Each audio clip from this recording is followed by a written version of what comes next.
Yo, yo, yo. I'm just going to give it a few seconds, wait till some of y'all jump in. Because there was just something I just felt compelled to share right now. Um, because I just watched a video that I love to see. I love to get what everybody else thinks of it and just to kind of figure it out. Because it's interesting. So I'm gonna just give it a couple more seconds and then see what's going on.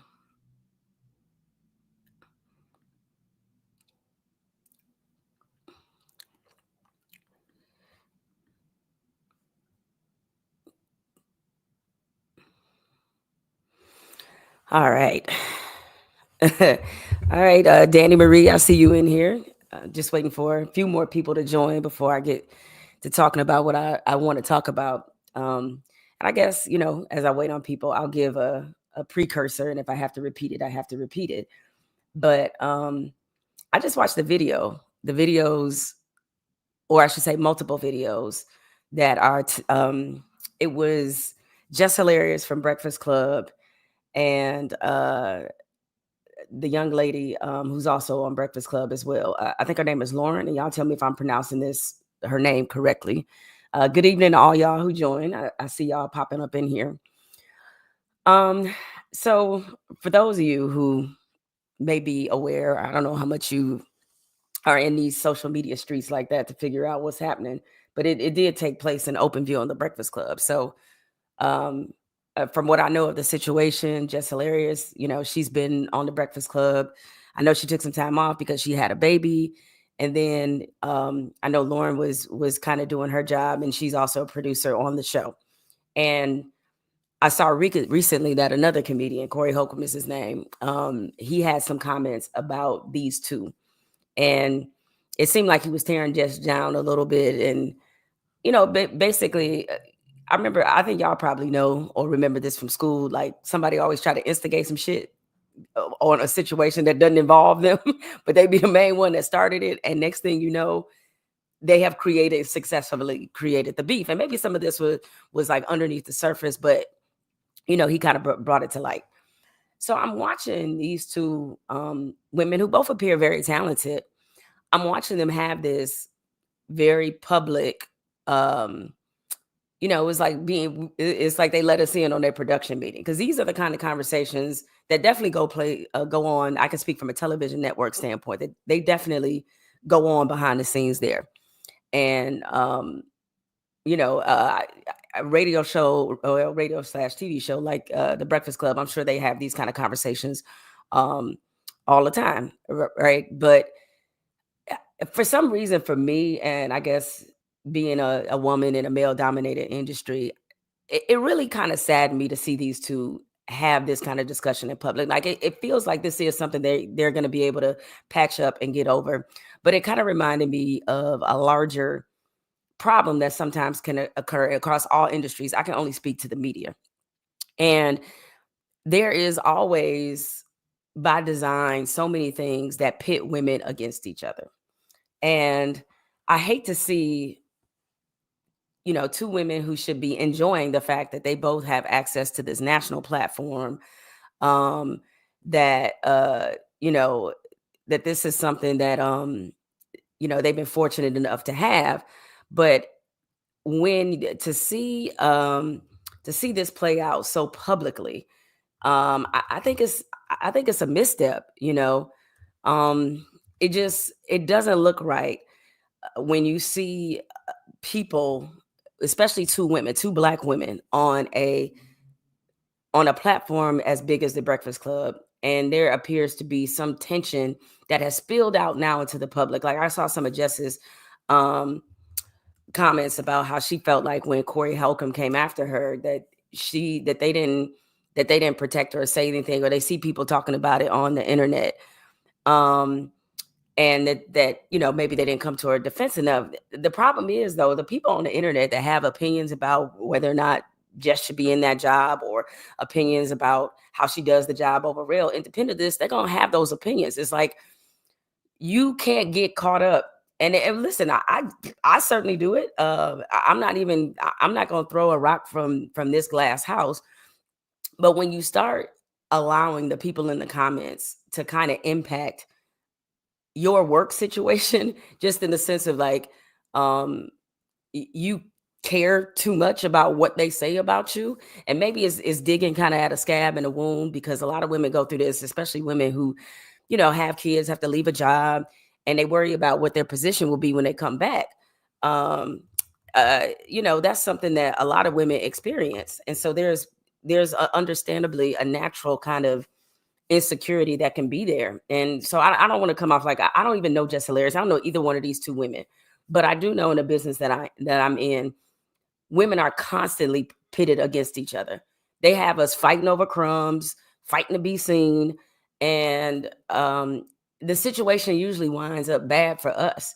Uh, and in my career, what I've tried to do is to make sure that when it came to those situations of them trying to pit me up against another woman, uh, I've tried to make sure that I didn't operate from a scarcity mindset. And what I mean by that is, like, when you think there can only be one, or you think um, this is your only opportunity, sometimes it can convince you to make decisions and to do things that are outside of your character because you feel like you're fighting for space. And so, probably the greatest example I have about this, some of you may have heard, it's a story that I've told many times, especially when I go speak to other women, or just other people in our field. But when Carrie Champion, when I was at ESPN and Carrie Champion first got there, I was so excited for Carrie because, for a Black woman to have that kind of job, First Take, very popular show, as you all know. So for her to be in that position, I thought she was representing really for all of us. That it was, I truly believe in that saying, or that expression, that, a rising tide lifts all boats. And so for her to get that job and be on TV every day, sitting between Skip Bayless, Stephen A. Smith, the significance of that wasn't lost on me. Now, before Carrie got there, they had me audition to be the host of First Take. And I kind of knew going in that I didn't have a great shot at getting this job, because I don't think I was necessarily what they were looking for. I had been somebody who had debated Skip and debated Stephen A. I've been on the show as somebody who's a debater. And so that's, being the host is a little bit of a different role, where you have to um, you have a much different function because you're hosting. So you're getting people in and out of conversations, making sure you get the break on time. Like, it's different set of functions for sure. And so, I didn't feel like I had a great chance of getting the job, but I wanted the experience of hosting, and especially hosting in that environment. So I tried out for, I think, like 2 weeks. Everything went fine, but again, knew I wasn't going to get the job. But in the meantime, as once Carrie got the job, like early on, people tried to set a narrative that we weren't supposed to like each other, that there can only be one. Since she got the job and I didn't. And it wasn't even necessarily people at work. Though, I mean, I'm sure it was some whispers, but people on social media and the internet were constantly messaging me and commenting, especially when Carrie first started, because she was a pretty new face. And people were kept constantly, tweeting me and saying that I should have had that job and all this other stuff. And I wanted to be sure that when Carrie started working at ESPN, that she would never feel like this was something I encouraged, or this is something that I bought into. And I never wanted her to feel that energy, that she was somehow my enemy. Here we have, again, another Black woman on a major show at ESPN. Like, that's a win for everybody. That's truly the way I looked at it. So when Carrie first got there, I sent her an email right away and said, hey, let's get together for lunch, dinner, drinks, whatever. And I also wanted to kind of download her on how things worked at ESPN, try to give her some of that OG advice, if you will, since I had been at ESPN at that point. I don't know, maybe like 4 or 5 years easy. So I understood how things worked around there. And I also knew what was said about that job before she got in it. And I think she needed to be aware of some of the political dynamics on the show because, again, this was a show I had at that point done for a few years.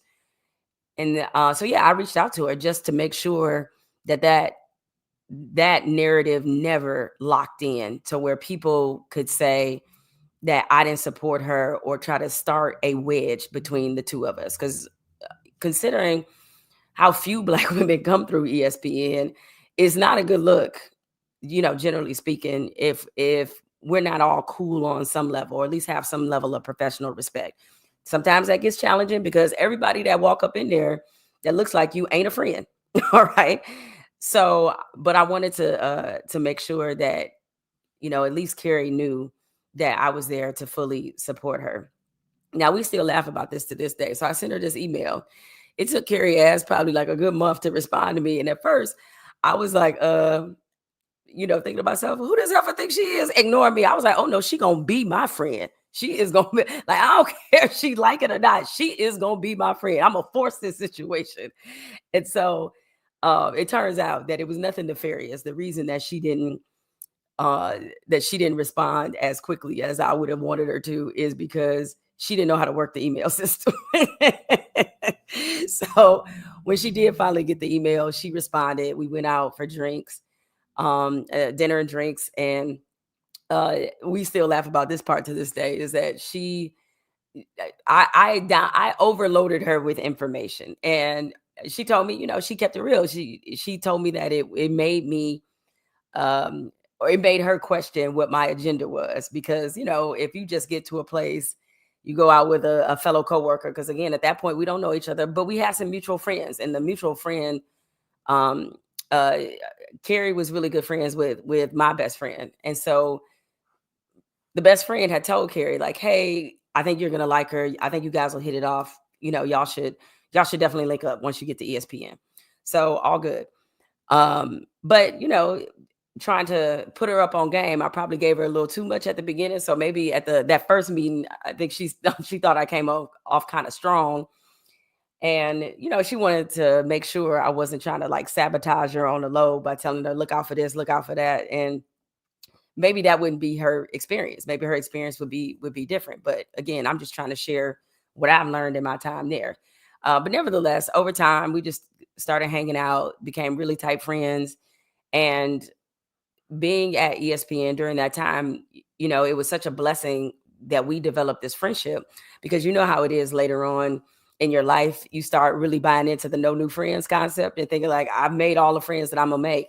And so I was really appreciative of the fact that at that point in my life, I could make and create a bond with somebody who is as warm and funny, and most importantly, somebody from a professional standpoint. Like, there's never been any jealousy between Carrie and I. We root for each other hard. There are some people that can only root for you if they feel like they're on top. There are people who can only root for you when things are going well for them. And Carrie has never been one of those friends, and I'm certainly not that kind of friend. But I just think women, especially Black women in these professional spaces, listen, I realize all kinfolk ain't, all skin folk ain't kinfolk, rather. But I think there is an added responsibility that we have as Black women, to make sure that we are kind of taking care of each other in the workplace. So I was just kind of reminded of that message, or just thinking about that, seeing Jess and Loren, kind of engage in this very public, tense, I don't want to call it a battle because I don't want to add anything to it, but it feels like they allow somebody else to kind of instigate a situation that they could have. It would have been nice to see them try to resolve that privately. And maybe they did. And maybe this is just, hey, the rubber had to meet the road. Somebody had to, and it played out this way. And I get that on the Breakfast Club, they try to have tough, kind of conversations, and, want to make sure that they're being real with folks. And I understand that. Um, but at the same time, everybody doesn't need to know everything. And, so there was a part of me that was watching it, and I felt a lot of empathy kind of for both of them, because I know that's not an easy spot to be in. So I just hope and wish that these two women can find out, or I hope they do understand that it's enough room for both of them, and that one person's opportunity or one person's shine doesn't have to take away from somebody else's. And yeah, just to understand that there's room for both. It's not a zero sum proposition. I've never bought into that idea that I want to be the only black person in the room, or I only want to be the only woman in the room, or the only black woman in the room. Like, nah, I want us all to eat. Like, to me, if I go into a room and I'm the only black person in there, or only black woman, it's a bad room. Like, there needs to be more of us. And I'm not so protective over what I've earned and what I've done to where I don't want to share it with anybody else, or I don't want other people to enjoy the same type of success, if not more success than what I have. And in fact, I always tell younger journalists, especially young women who come up to me and ask me about what this business is like for women. I always tell them, they were like, "Oh, I want to be like you." Like, no, no, no, you don't want to be like me. Be better than me. I want you to be better than me. I don't want you to duplicate my success. I want you to go higher. And I think it's important that we kind of have that spirit of generosity, with us. But yeah, that was just on my heart that I just wanted to share real quick here on this YouTube live. I'm gonna be doing a lot more of these. So if you're hanging out here, do me a favor, hit that subscribe button. And also, if you have any, questions that you want to share, or thoughts or comments, I'll take a few. And here, like, I'll take this one. I'll pop this one up. All right. Keenan D. I don't think that Jess was thinking that she has a safe space to truly share how she feels. That's the problem. At least I think. All right. I mean, that's fair. Maybe she doesn't. And maybe that's something that as a team, as a group, that they need to address. Like, I don't pretend to know anything about their situation at all, but it just really felt like the place that conversation shouldn't take place is in front of all of us to some degree. I mean, I know that when you're on a show like that, you try to address a lot of things, and it's part of the DNA of the Breakfast Club to address the elephants in the room. But I just thought about the young women who could possibly be watching this exchange and what they might be thinking. And listen, I'm not trying to say everybody got to be a role model at all time. No, a role model at all times. No one's perfect. That's not the point of this. But I think that as I said at the beginning of this, I really hope that these two women figure out a way to move positively forward. It seemed like, based off the conversations I kept seeing online and the clips, that they're heading in that direction. And so I just hope they're able to maintain that. And most importantly, like, don't let these outsiders convince y'all, to have, or I should say, play on, or play on beef, or like try to create some tension between you. And I know it's hard when you're in a public job, because as much as you may think you have thick skin, I mean, if somebody's constantly being scrutinized and talked about and discussed, like, it can weigh on you a little bit. And certainly at times I've had to make sure that I tell myself that, like, if it's 20 positive comments, don't go rushing to the negative one, right? And then you start to develop your own narrative in your mind that this is what people really think about me, and blah blah blah. Like, nah. Um, so while comments and feedback are good to some degree, you have to keep that with a grain of salt, because it can certainly create some narratives and some situations inside the workplace that are not healthy for those involved. Yeah, I'll flash up a couple more of you guys's comment your comments rather. Um this was unrelated to this, but I'll pop it up. Danny Marie, who is asking, honest opinion, very quickly, what are your thoughts on fan base so far? So I joined fan base. I'm still trying to figure out the interface. Um, and there's a lot of potential, a lot of good stuff that's like on there. So I'm just trying to figure out how I'm going to use fan base versus how I use other forms of social media, because I like them to all be like kind of different. So, but so far, like, no complaints. The people at fan base have been very welcoming. I know they have faced some criticism lately. I have to be honest, I have not paid much attention to it. It's just, that bandwidth, I only got so much. So I haven't done a deep dive about what's going on. But, I do love the idea, especially considering how much culturally Black voices drive social media, that having a Black owned social media platform at this time especially is very important. So thanks for that. All right, got another comment about this. I think Jess was already insecure, and the negative comments only fueled that insecurity. I mean, I think that's possible. again, just because you're on TV or just because you do radio or you're in the public eye, that doesn't mean that you have superhuman self-confidence that other people don't have.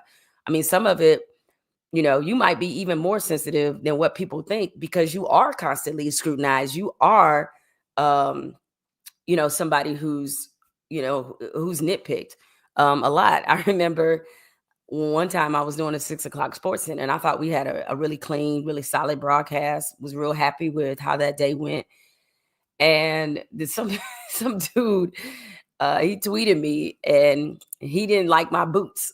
I had on these boots that were like knee high and they tied in the back, but I had them untied because I think they had just come loose.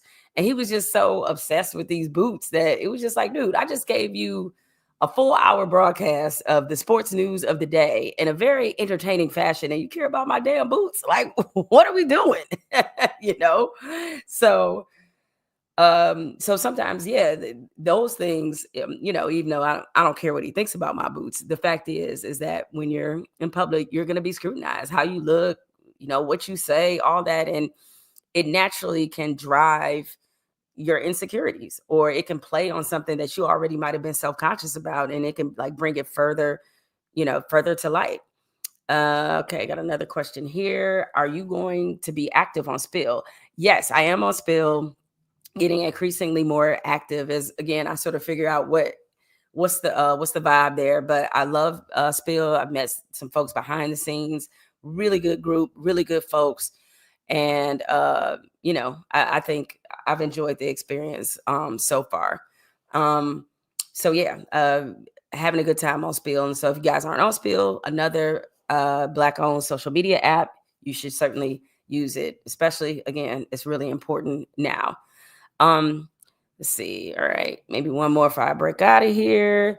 I think Jess was hired for the wrong role. Unless they were going to change the format of the show, they needed a direct replacement for Angela Yee, and Loren fits that role better.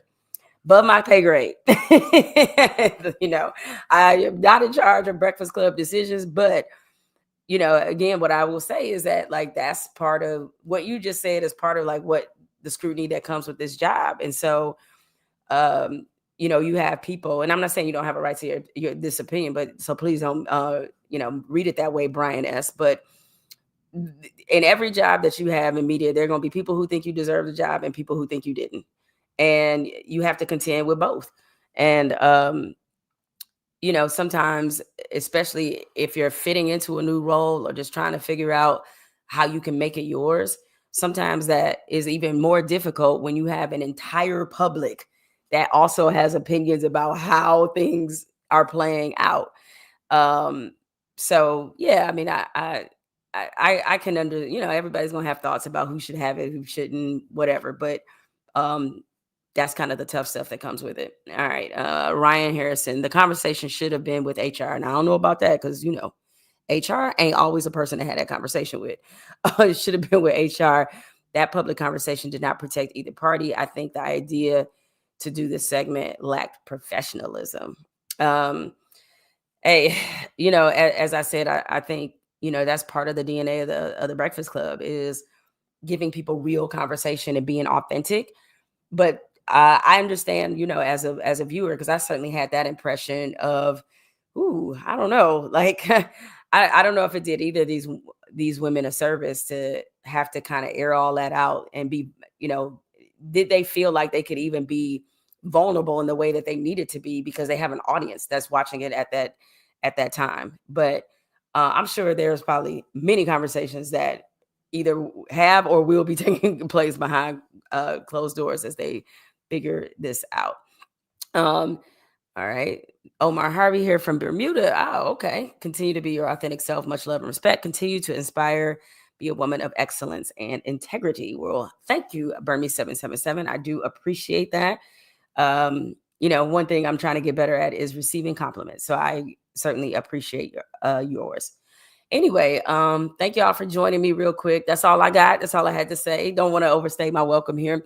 But to women out there in our work environments, like don't let outside people pit you against somebody else in your workplace or work environment or wherever it is you make your money professionally. because it's like the oldest trick in the book. They do it not just with women, they do it with Black people, they do it with men, like they with Black men, like don't let other people do that. And I think it's our responsibility to try to uplift one another. Not saying everybody, because again, you got to have discernment sometimes with some folks. Because some folks I just left alone. I told a friend of mine this recently, is that with some folks that I worked with, that I didn't fool with, the fact that I never talked about them or rarely talk about them, to me, that was their gift.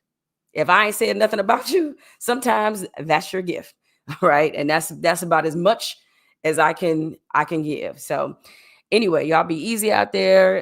Enjoy yourselves, and I'll see y'all next time. Oh, again, hit that subscribe button before you go. Also, tomorrow, gonna be doing NCAA tournament live, where gonna be talking about the men's bracket and the women's bracket and breaking down the big storylines. I mean, we've seen some already. You got North Carolina, people thinking that this validated them being in there. We got a lot of different things that we want to get to. Who's the best team? Who are my Final Four picks?